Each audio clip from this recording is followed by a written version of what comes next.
कसे काय मंडळी, आज सकाळ सकाळी आई आणि पप्पा दोघही जण एकत्र बसून कशाची तरी तयारी करतात. तुमका एवढ्यातच बघून बऱ्याच जणांका कळला असताला.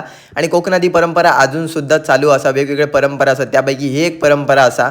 तर मंडळी, अशा प्रकारे भाताची केसरा, आंब्याची पाने, अजून बराच काय काय असतात त्यापासून बांधून असा तयार केला जातं. आणि हेका म्हणतात नव्या. आणि आमच्याचकडे नाही तर आज आमच्या गावात सगळ्यांकडे अशा प्रकारे केल्या जातं. आणि बऱ्याच ठिकाणी या बांधतात मडक्यात, त्यानंतर मीटर घराच्या समोर तर बांधतातच. आता याची प्रथा काय असा कोणाला माहिती असली तर कमेंट करून नक्की सांगा.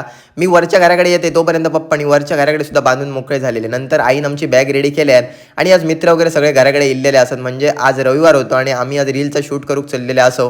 आणि आज बारके पोरगी असो तर शाळेच्या लाईफशी रिलेटेड असा आमचा रील असा, तर नक्की बघा, आयडीवरती अपलोड झालेला असा. रीलचा शूट करूक बरोच टाइम लागलो. आणि जोपर्यंत आम्ही घराकडे येतो तोपर्यंत नैवेद्य सुद्धा दाखवूक स्टार्ट झालेलो, कारण आज आमच्याकडे नव्या केलेल्यानी तर आज नैवेद्य दाखवचो लागता. तर पप्पांचा तोपर्यंत नैवेद्य दाखवून पण झालेलो. आणि नैवेद्य झाल्यानंतर लगेच आपणाक काय काम होतं, तर आपलं काम होतं म्हणजे जेवण.